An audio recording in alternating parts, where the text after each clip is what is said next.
Hello and welcome to the Philly Soccer Page post-game show. I'm Ryan Rose here with Greg Orlandini. Union drop another one at home, 3-1 to Portland. Greg, what happened in this one? Just another game they weren't finishing.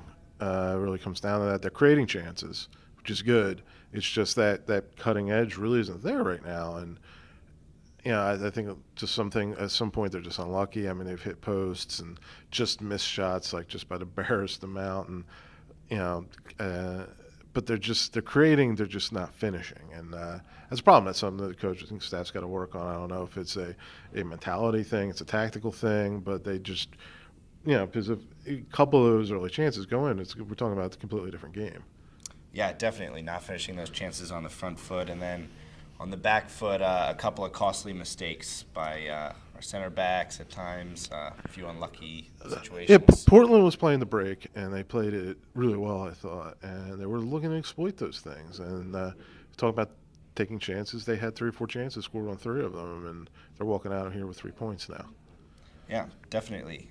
So obviously a tough loss for Union fans. Is there anything good to take away from this one, do you think? Yeah, like I said, I think they're still creating, and you could hang your hat on that. If they're still generating opportunities, and as long as they're doing that, I think they're in game still. And I think it's that Jim Curtin talked about. It's the maturation of Brendan Aronson. It's still a process. He's looking better and stronger each game. But you're really missing parts. I mean, you had two pretty big signings in the offseason with Marco Fabian and Santos, and you haven't gotten much out of either of those guys. And I think you're starting to see now you really need them. And just with Aronson, he's played very well.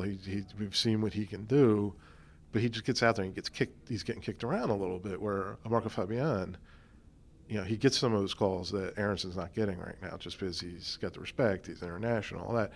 I mean, Aronson's an 18-year-old rookie. You're not going to get no matter what sport it is. 18-year-old rookies don't get calls, and that's as he gets respect in the league, that'll change. But that's an issue, and you're just seeing you're missing Fabian's quality. And I think Yeah. Curtin alluded to that, where he's a guy that he has that ability to make that just one moment of magic for you, and you don't really have that right now. And with these last two games, he could have used that, where he just has that little bit of moment, that one little moment where he just break down a defense and either score or opens things up for other guys, and it's something you really need.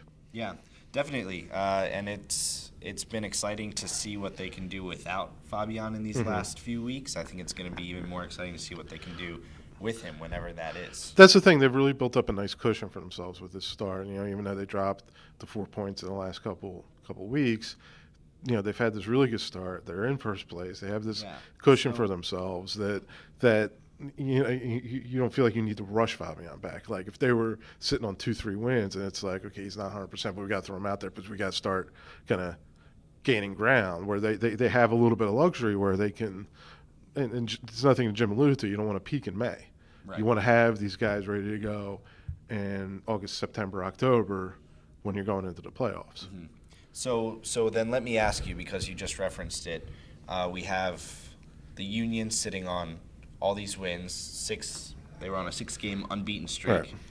But on the other hand, they had 2 home games and they're walking away with 1 point. So big picture in the league, what is this Union team? Are they a 6-game unbeaten team, or are they a 1 point in 2 home games team? Maybe a little bit in between. And I think, again, if you kind of plug in these guys that you need, I think you get a better idea who they are.